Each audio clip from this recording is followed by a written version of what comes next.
Hello,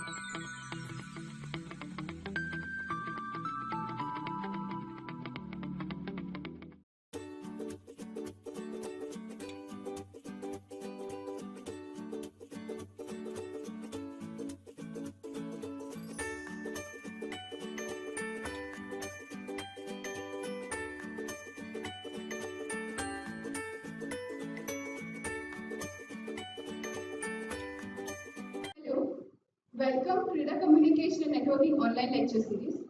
In the previous session, we have seen the unit transport layer. We have seen the main two protocols at the transport layer. Now, in this session, we are going to start the next unit, that is application layer. In this unit, today's topic is DNS and email. Here, DNS stands for Domain Name System and email stands for Electronic Mail. So, let's start with that. So first of all, let us understand DNS, that is Domain Name System. So DNS is a service that translates the domain name into IP address. That means why we require to transfer or translate the domain name into IP address. So let us consider one example. Let's say for example, if you want to remember the IP address of each and every website, it is difficult for you to remember that IP addresses. But if it is asked to remember the particular name of that website, it is comparatively easier. Let's say for example, the server of the LJ University or LJ Institute of Engineering and Technology in the education domain, if you want to go for the particular department in that, it is easier for you to remember the website name, that is LJ. But if it is asked to remember the IP address of each and every servers in that means for particular department it is 192.168.101.1 and for some other department it is something else. It is quite difficult to remember all the IP addresses. So for that, domain name system is used, which translates the domain name into IP addresses. So this allows the users of the networks to utilize user-friendly names when looking for other hosts instead of remembering the IP addresses. That means to remember the IP address is difficult, which is as compared to the names of that. So the domain name space is divided into three sections. The first one is generic domain, second one is country domain, and the third one is inverse domain. So generic domain names are divided into three sections: generic, country, and inverse domain. Generic domains are those domains which are same for any other countries. Country domains are some domains which are divided according to the country name, and for that the extension is provided. So let us see all of these three sections in detail. First one we have seen, that is generic domain. So if in some URL .com, .edu, .org, .net is there, these are called as the generic domain, which remains same, which remains general for all the countries, where .com indicates the commercial website, .edu indicates educational website, .org indicates non-profit organizations, .net indicates the similar to commercial, that is networking profiles. Next is country domain, that is for specific countries and they are different for different countries. Let's say for example, we use .in for Indian websites, .us indicates the US domain websites, .uk indicates the UK domain websites. So this indicates the country domain. Next, third one is inverse domain. So if you want to know what is the domain name of the website, IP to domain name mapping is used. So here the role of inverse domain is there. That is reverse to that of general DNS. So here the architecture is indicated. This architecture indicates the three basic sections of DNS, that is domain name system or domain name server: inverse domain, generic domains, and country domain. So here the hierarchical architecture is obtained to classify the categories according to department, then educational website or some particular generic domains, and after that the country domain or likewise. Now this is the example of entire domain name system. The first one is the root level from which the other classifications are there, As you can see, .com, .edu, .gov, .int, .mil, .net, .org is there. So these all are the generic domains. After that, some specific domains are there. Here the example is indicated chal.atc.fhda.edu. This indicates that the main generic domain is edu. After that, in that edu domain, some department is there, or some particular class, or some particular semester is there. Let's say, for example, if you are going in for the semester 7 results in some university. Let's say, for example, you are going for the LG. So, semester 7 dot EC department dot edu dot lj dot in. So, this entire indicates that it is for India domain. In that India domain, the subdomain is LJ. In that, the another subdomain is semester 7 or particular classes results. So these form the hierarchy of domain name server. Now let us see the working of DNS. So DNS is a client server network communication protocol. It operates on the client server model. That means client sends the request and server gives a response to that request. So it operates on the client server model. Client request contains a name which is converted into an IP address which is known as the forward DNS lookups, while request containing an IP address which is converted into a name which is known as the reverse DNS lookups. It is if a client like a web browser sends a request containing a host name, then a piece of software such as DNS resolver sends a request to the DNS server to obtain the IP address of a host name. This is how a DNS works on the internet platform.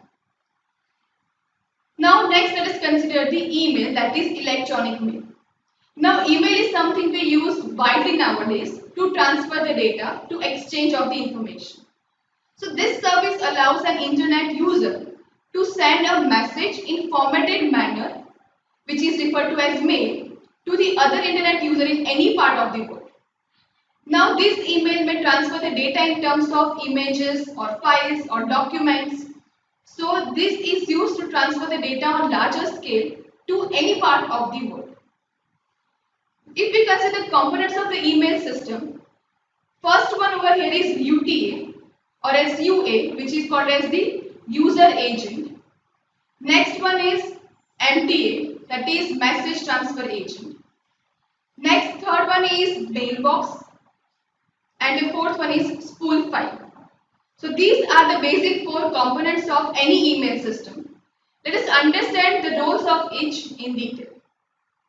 So first one we are going to consider is UA, which is called as user agent. So the user agent or user transfer agent is normally a program which is used to send and receive mail. Sometimes it is called as the mail reader as well. It accepts variety of commands of composing, receiving and replying to messages as well as for manipulation of the mailboxes. Next is MTA, that is message transfer agent. Message transfer agent, as the name suggests, is used for transferring the messages and is actually responsible for transfer of mail from one system to other. To send a mail, a system must have client MTA, that is client message transfer agent, and system MTA, that is system message transfer agent. So at the both sides, at client side and at the receiver side, both must have the MTA to access the email. The delivery from one MTA to another MTA is done by SMTP, which is called as Simple Mail Transfer Protocol. Next, third component is mailbox. So MTA is basically responsible for transfer from mail from one system to another. And here the mailbox is a file on the local drive to collect the mails. So delivered mails are present in this file and the user can read it and delete it according to his or her requirement. To use the email system, each user must have a mailbox and access to mailbox is only to owner of mailbox. So mailbox is again important component of email. Next one is spool file. So this file contains mails that are to be sent, user agent appends outgoing mails in this file using SMTP. MTA extracts pending mail from spool file for their delivery. Email allows one name and alias name to represent several different email addresses. That means you can have different email addresses for transferring the data, as you all are aware about that. It is known as mailing list. Whenever user have to send a message, system checks recipient's name against alias database.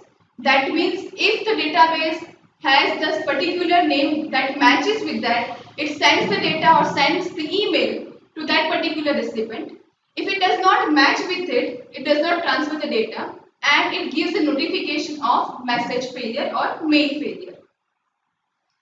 Next, as you can see, this indicates the components of email from user A to user B. As you can see, the different users are connected by internet. Both must have UA, that is user agent. Then there is a spool file and mailboxes at both the sides to store the mails and to transfer the mails or delete or keep the emails for future purpose. Then there is a database to which the mail data or the recipient name is matched. If it is matched, the MT, that is message transfer agent, transfers the data or email through the internet to the user B. So this indicates the process of transferring email from user A to user B. Now, let us see what are the basic services which is provided by email system.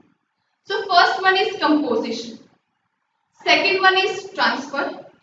Third one is reporting. Fourth one is displaying. And the fifth one is disposition. So these are the basic services which are provided by the email system. Let us see all these services means by what. So here the first one is composition. So composition refers to the process of creating messages and answers. Although any text editor can be used to the body of the message, the system itself can provide assistance with addressing and the numerous header fields attached to each message. That means whenever you are composing a new message, you need to write down the email address for that, and after that there will come the body text. That means the body part where your email is to be written or where the file is to be attached. So here the composition refers to the composing a new message or new email where the address is to be mentioned. Next one is transfer. So transfer refers to moving messages from the originator to the recipient. In large part, this requires establishing a connection to the destination and some intermediate machine. So here the transfer of email is called as a transfer process in the email system. Next one is reporting. Reporting has to do with telling the originator what happened to the message. Was it delivered? Was it rejected? Was it lost? Or was it delivered correctly? So reporting indicates to the user or through the composition or the user agent A that whether the data or email is received correctly or not, or it is lost on the data transfer side only. Next is displaying. Displaying incoming messages is needed so people can read their email. Sometimes conversation is required or a special viewer must be invoked.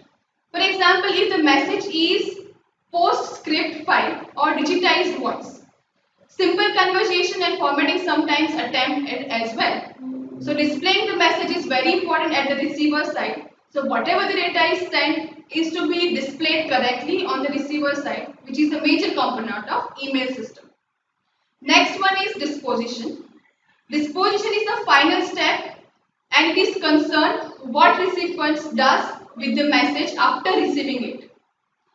Possibilities are there that it deletes it after reading or before reading, it throws it away after reading as well, or it may save it. So it depends on the receiver what it does with the data received.